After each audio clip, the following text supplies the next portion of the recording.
Hi, welcome back to the lair. Thanks for joining me for this week's bloody folklore. This is the story about the Carter brothers. In the early 1930s, this is John and Wayne Carter. They resided on Royal Street, and the French Quarter at this time was not the brightly lit playground for tourists that it is today. Beyond the music halls, the saloons, there was whole sections of the quarter that just became silent after midnight. No, we only had gas lamps, and they threw weak circles of light across the pavement. And fog rolled in heavy when you're talking about the Mississippi River. Fog that is just carrying smells of mud, coal smoke, alcohol, and rotting wood through the narrow streets of the French Quarter. It was during this period that New Orleans legend has it that two brothers, John and Wayne Carter, rented rooms in an old building on Royal Street. They were said to be, pretty average, ordinary guys, quiet, pale, well mannered when spoken to. However, they were distant. Very few people could even say that they knew them well enough to talk about the Carter brothers. Some versions of the story claim that they worked along the riverfront and they may have worked at the docks. Their employment would have allowed them to disappear into crowds of laborers who often came and went at many hours. Dock workers often worked before sunrise or late into the night, so the brothers' strange schedule may not initially have attracted any attention. But people began noticing things. John and Wayne were very rarely seen in the brightest hours of the day.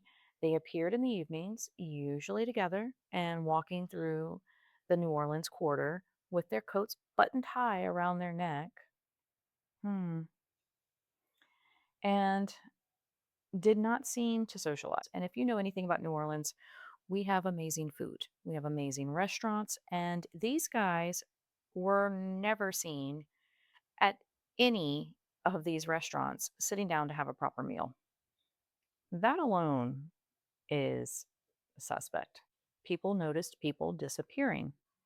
Around 1932, legend reaches a turning point, and late one evening, a young girl reportedly stumbled into a nearby police station. She was exhausted, terrified, she was covered in blood, and she had deep cuts that had been made across her wrist. At first, officers thought she had been attacked in the street, but when the girl was finally able to speak and give her accounts, she told them that she had escaped from an apartment of two men on Royal Street. The men had held her prisoner, they had cut her wrist, and, most disturbing of all, they had been drinking her blood. The officers followed her back. They went back to this French Quarter apartment. They reached the building. They had to force their way into the Carter brothers' room. They were met with really disturbing image of something that transformed this criminal investigation into one of the darkest legends in New Orleans. Several people were said to have been tied to chairs or chained against the walls. Their arms had been cut repeatedly, but not deeply enough to kill them, but enough to allow their blood to be collected and consumed over time. One captive was reportedly already dead, others were barely alive. The room just reeked. It smelled of sickness, sweat, blood. I mean, there were stained containers and crude instruments just scattered about in this apartment. And police discovered the remains of numerous previous victims hidden elsewhere in the building. The Carter brothers, they didn't resist for long.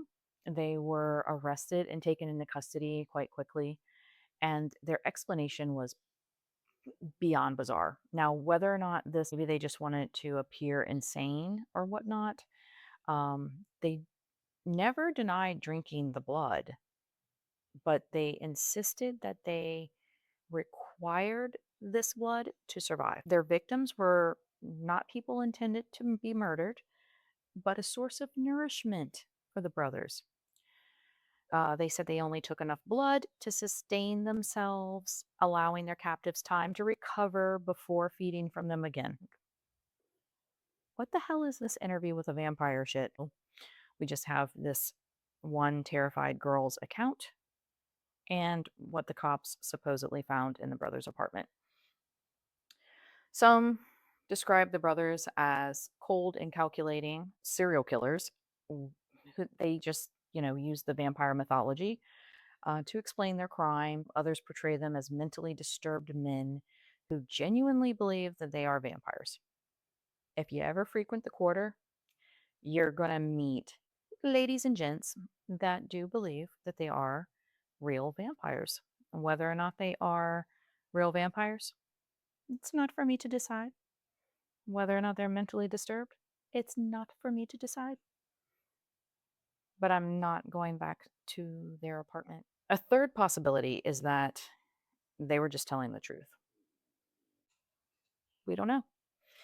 Legend claims that the brothers were tried and convicted for these crimes. There is disagreement, however, on how they supposedly died.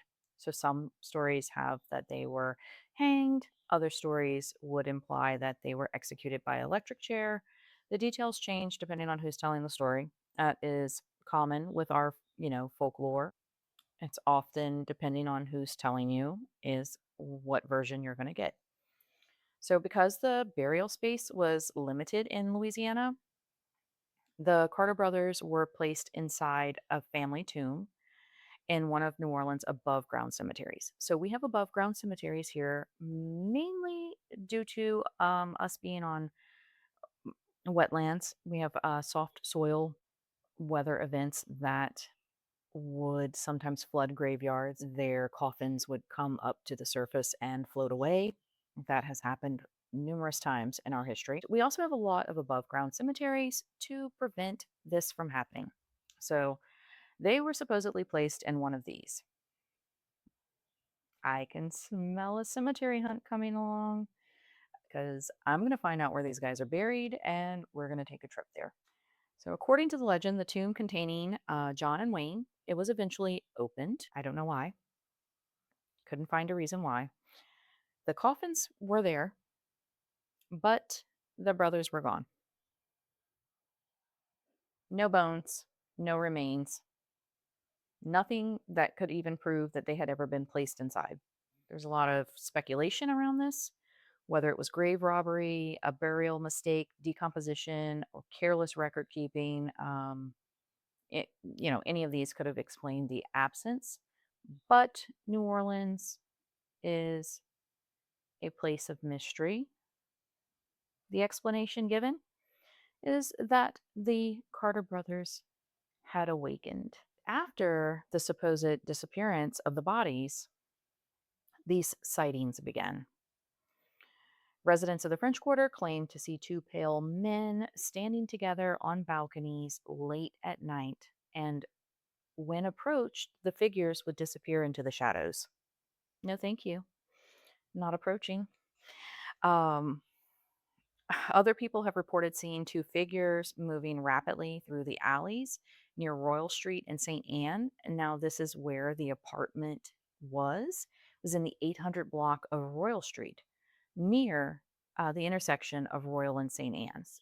There's footsteps, doors are opening on their own, there's cold spots, and the sensation of being watched from upper balconies. A lot of speculation that the Carter brothers just wanted to return home, that they may return home every night to their apartment on Royal Street, where they watch and they ponder their next victim. New Orleans. New Orleans and the folklore. I love it. And whether or not this is true, that is for you to decide, or just to enjoy this story. And if you enjoy getting these stories, like, please like and subscribe, share if you'd like. Immerse myself in a legend. I love it. So if you love it just as much as I do, hit that like and subscribe button, and I will see you next week with another spooky ooky legend. In the meantime, stay hydrated, stay safe, please stay out of the shadows.